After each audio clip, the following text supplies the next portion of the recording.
حضرت ابو ہریرہ رضی اللہ عنہ سے روایت ہے کہ رسول اللہ صلی اللہ علیہ وسلم نے ارشاد فرمایا، سورہ بقرہ میں ایک آیت ہے جو قرآن شریف کی تمام آیتوں کی سردار ہے۔ وہ آیت جیسے ہی کسی گھر میں پڑھی جائے اور وہاں شیطان ہو تو فوراً نکل جاتا ہے، وہ آیت الکرسی ہے۔ حضرت ابو ہریرہ رضی اللہ عنہ سے روایت ہے کہ رسول اللہ صلی اللہ علیہ وسلم نے ارشاد فرمایا، سورہ بقرہ میں ایک آیت ہے جو قرآن شریف کی تمام آیتوں کی سردار ہے۔ وہ آیت جیسے ہی کسی گھر میں پڑھی جائے اور وہاں شیطان ہو تو فوراً نکل جاتا ہے، وہ آیت آیت الکرسی ہے۔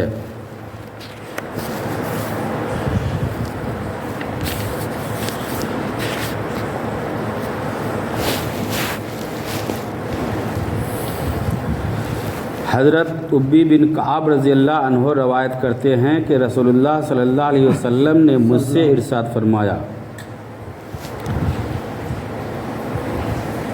ابو المنذر، یہ حضرت ابی بن کعب رضی اللہ عنہ کی کنیت ہے، کیا تم جانتے ہو کہ کتاب اللہ کی کون سی آیت تمہارے پاس سب سے زیادہ عظمت والی ہے؟ میں نے عرض کیا، یا اللہ اور ان کے رسول ہی سب سے زیادہ جانتے ہیں۔ نبی کریم صلی اللہ علیہ وسلم نے دوبارہ پوچھا، ابو المنذر، کیا تم جانتے ہو کہ تمہارے پاس کتاب اللہ کی سب سے عظیم آیت کون سی ہے؟ میں نے عرض کیا، لا الہ الا اللہ هو الحی القیوم، آیت الکرسی۔ آپ نے میرے سینے پر ہاتھ مارا، گویا اس جواب پر شاباشی دی اور ارشاد فرمایا، ابو المنذر، تجھے علم مبارک ہو۔ ایک روایت میں ہے کہ آیت الکرسی کے بارے میں فرمایا، قسم ہے اس ذات کی جس کے قبضے میں میری جان ہے، اس آیت کی ایک زبان اور دو ہونٹ ہیں جو عرش کے پائے کے پاس اللہ تعالیٰ کی پاکی بیان کرتا ہے۔ حضرت ابو ہریرہ رضی اللہ عنہ سے روایت ہے کہ رسول اللہ صلی اللہ علیہ وسلم نے ارشاد فرمایا، ہر چیز کی کوئی چوٹی ہوتی ہے۔ حضرت ابو ہریرہ رضی اللہ عنہ سے روایت ہے کہ رسول اللہ صلی اللہ علیہ وسلم نے ارشاد فرمایا، ہر چیز کی کوئی چوٹی ہوتی ہے جو سب سے اوپر اور بالا تر ہوتی ہے، اور قرآن کریم کی چوٹی سورہ بقرہ ہے،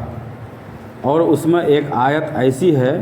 جو قرآن شریف کی ساری آیتوں کی سردار ہے، اور وہ آیت الکرسی ہے۔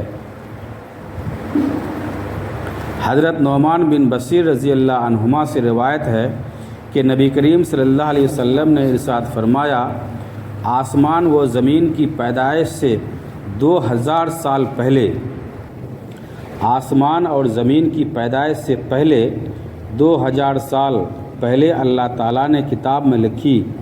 اس کتاب میں سے 2 آیتیں نازل فرمائیں جن پر اللہ تعالیٰ نے سورہ بقرہ کو ختم فرمایا۔ یہ آیتیں جس مکان میں 3 رات تک پڑھی جاتی رہیں، شیطان اس کے نزدیک بھی نہیں آتا۔ حضرت ابو مسعود انصاری رضی اللہ عنہ سے روایت ہے کہ رسول اللہ صلی اللہ علیہ وسلم نے ارشاد فرمایا، جو شخص سورہ بقرہ کی آخری 2 آیتیں کسی رات میں پڑھ لے تو یہ دونوں آیتیں اس کے لیے کافی ہو جائیں گی۔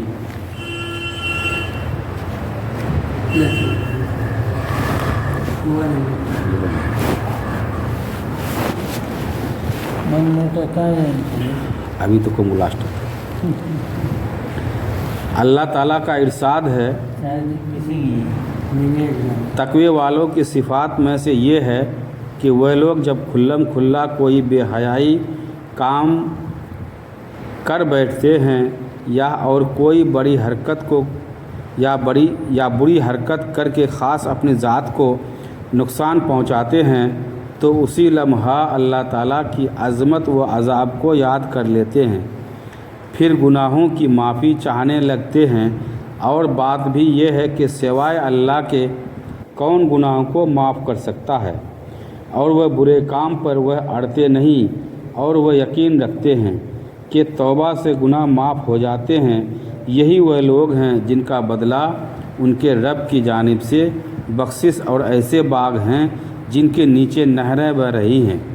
یہ لوگ ان باغوں میں ہمیشہ رہیں گے اور کام کرنے والوں کی کیسی اچھی مزدوری ہے۔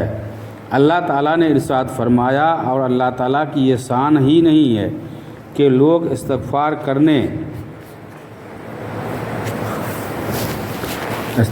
کرنے والے ہوں اور پھر ان کو عذاب دیں۔ اللہ تعالیٰ نے اپنے رسول صلی اللہ علیہ وسلم سے ارشاد فرمایا، پھر بے شک آپ کا رب ان لوگوں کے لیے جو نادانی سے کوئی برائی کر بیٹھے اور پھر اس برائی کے بعد وہ توبہ کر لیں اور اپنے اعمال درست کر لیں، تو بے شک آپ کا رب اس توبہ کے بعد بڑا بخشنے والا نہایت مہربان ہے۔ اللہ تعالیٰ کا ارشاد ہے، تم لوگ اللہ تعالیٰ سے استغفار کیوں نہیں کرتے تاکہ تم پر رحم کیا جائے۔ اللہ تعالیٰ کا ارشاد ہے، ایمان والو تم سب اللہ تعالیٰ کے سامنے توبہ کرو تاکہ تم بھلائی پاؤ۔ اللہ تعالیٰ کا ارشاد ہے، اور ایمان والو تم اللہ تعالیٰ کے سامنے سچے دل سے توبہ کرو کہ دل میں اس گناہوں کا خیال بھی نہ رہے۔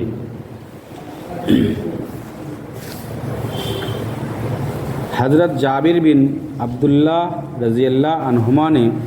نبی کریم صلی اللہ علیہ وسلم کا یہ ارشاد نقل کیا ہے کہ اللہ تعالیٰ کے ذکر سے بڑھ کر کسی آدمی کا کوئی عمل عذاب سے نجات دلانے والا نہیں ہے۔ حضرت جابر بن عبداللہ رضی اللہ عنہما نے نبی کریم صلی اللہ علیہ وسلم کا یہ ارشاد نقل کیا ہے کہ اللہ تعالیٰ کے ذکر سے بڑھ کر کسی آدمی کا کوئی عمل عذاب سے نجات